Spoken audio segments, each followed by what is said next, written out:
Boa noite, pessoal, tudo bem? Vamos dar continuidade aqui ao nosso curso de Fundamentos da Matemática 3. E o assunto da aula de hoje é a soma de termos de uma progressão aritmética.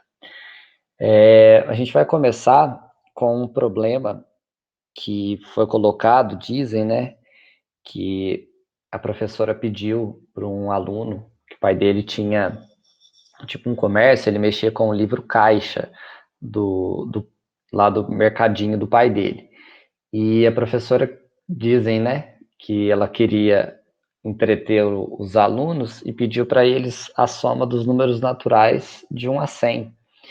E que passou assim, pouco tempo depois, esse aluno foi e jogou para ela o resultado, né? Então, aí ela perguntou para ele quanto que ele tinha achado e qual foi a forma de raciocínio dele. Então, de maneira bem simples aqui, olha que foi o pensamento do menino de 6 anos de idade. Se você quer somar, por exemplo, os números naturais de 1 a 100, a gente vai considerar ele como uma PA finita de 100 termos e com razão 1, que está indo aqui de 1 em 1, certo? Então, o que ele fez? Eu vou vir aqui para baixo. Ó. Ele explicou o seguinte, que se ele pegasse o primeiro termo e somasse com o último, ele tinha o resultado de 101. Se ele pegasse o segundo termo e somasse com o 99, ele também tinha 101. Se ele pegasse o terceiro com 98, ele tinha 101. E ele foi achando essas somas sempre como se estivesse fechando aqui os números. Na hora que ele chegou lá na metade, que foi no número 50, ele descobriu que se ele somasse com 51, ele já tinha feito todas as somas antes, né, de 1 até 50, e automaticamente ele teria que fazer de 51 para frente. Só que quando ele chegou no 50, somado com 51, dava aquele mesmo valor.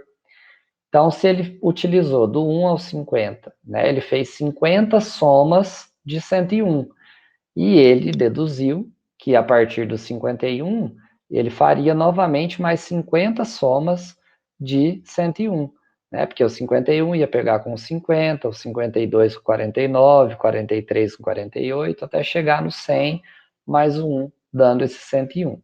Então, de maneira bem informal, como que a gente pode escrever isso? A gente pode escrever aqui que se você pegar o primeiro termo dessa sequência, o primeiro número natural, e somar com o último, você tem ali a soma 101.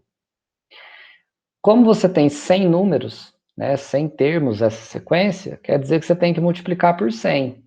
Só que ele percebeu que quando chegasse na metade, ele já somava com o seu sucessor.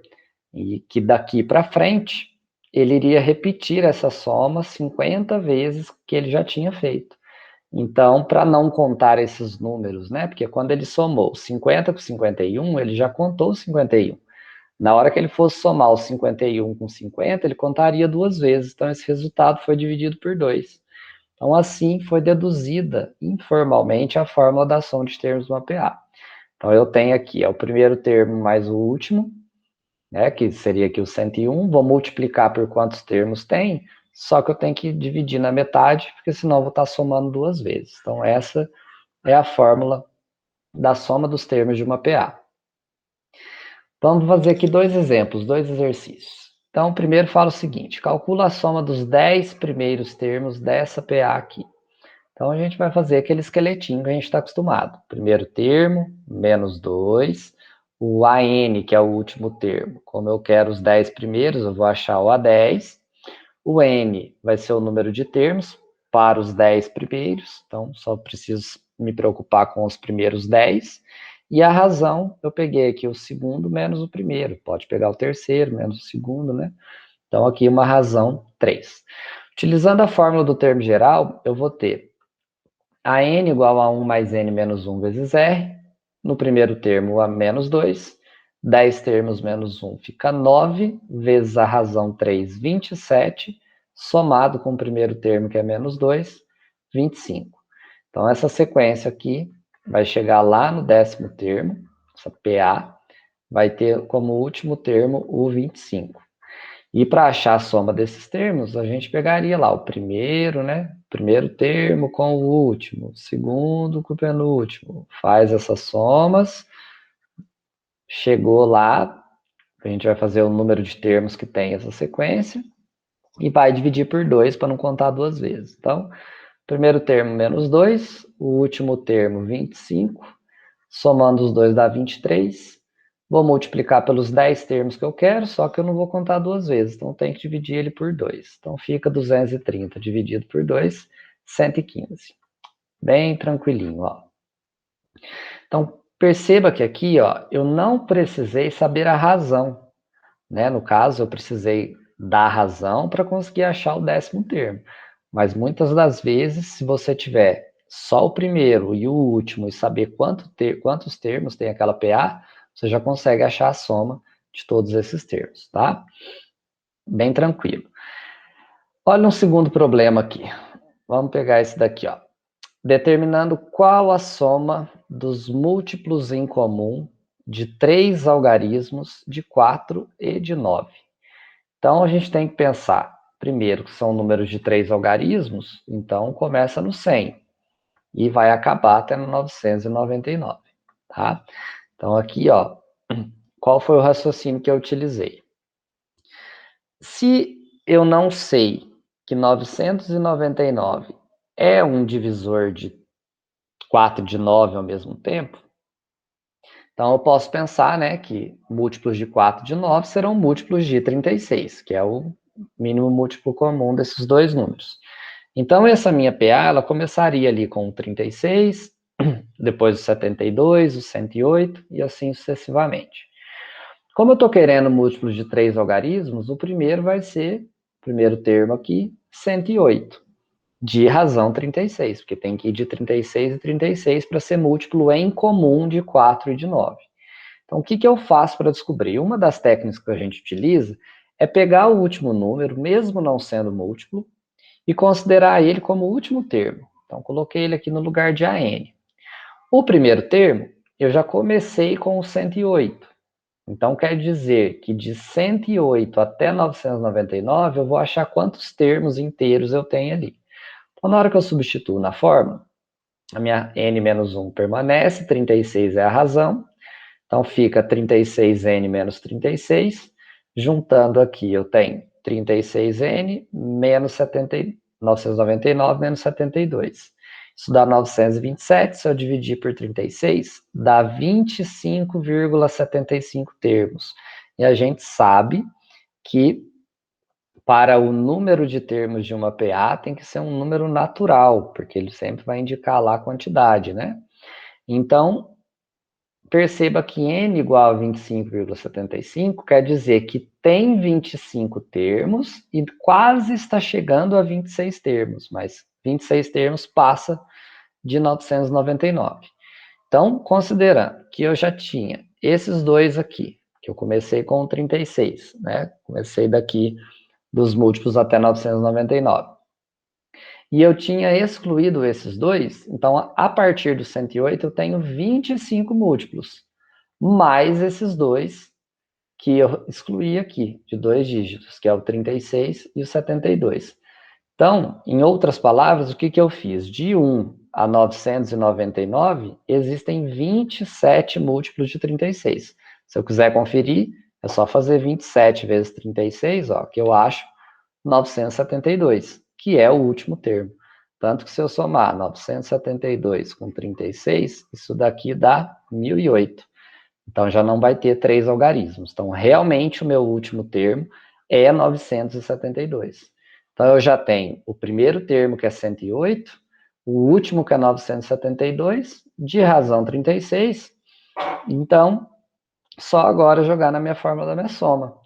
Né? A razão que nem vai precisar, né? Porque eu já sei que tem 25 números do 108 até o 972. Então vai ficar primeiro termo 108, o último 972. Eu vou ter 25 termos partindo do 108, né? Indo de 36 em 36, dividido por 2. Então dá 1080 vezes 25, dividido por 2, 27.000, portanto, 13.500. Tá joia? Se eu quisesse uma alternativa, qual que seria a ideia de eu fazer aqui? Eu posso pensar lá, como eu disse, eu pego de 1 a 1000 e eu vejo quantos múltiplos eu tenho. Eu posso fazer 1000 dividido por 36. Então, aqui vai dar 2, 72 vai sobrar 28, 280 que vai dar 7 vezes 6, 42 vai 4, 7 vezes 3, 21, com 4, 25. Sobrou, aqui fica 7, 12, 10 menos 2 dá 8, aqui ficou 7. Olha lá, então dá 27 termos e ainda sobra 28. Então eu já poderia descobrir o último termo, não precisava fazer dessa maneira aqui. Poderia pegar simplesmente 27 vezes 36. Então a gente tem 42 vai 4, que dá 12 com 4, 16. Aqui 21 vai 2, 6 e 8. Então dá 972. Já poderia vir aqui, colocar 972 e descobrir qual que é o primeiro, né? O primeiro de 3 algarismos. Aí teria que só colocar os múltiplos: 0, 36, 72, 108. Então eu já tenho o primeiro, coloco aqui no lugar do A1, já identifiquei o último. Dessa forma que eu fiz, foi só fazendo contas de divisão, mas se quiser pode jogar no termo geral, que ele vai te dar o inteiro mais próximo. Tanto que se eu tivesse colocado aqui 36 ou 1, né, tanto faz, eu acharia 27, alguma coisa. Então teria 27 termos. Mas aí eu teria que excluir o 36 e o 72, porque eles não têm 3 algarismos, né? E ficaria 25 aqui na forma. Tranquilo? Então, vocês têm duas alternativas aí para fazer referente aos exercícios, tá bom? O último comentário é o seguinte, se você tem, às vezes, vocês vão encontrar em algumas atividades que você vai precisar utilizar tanto a fórmula do termo geral quanto a fórmula da soma.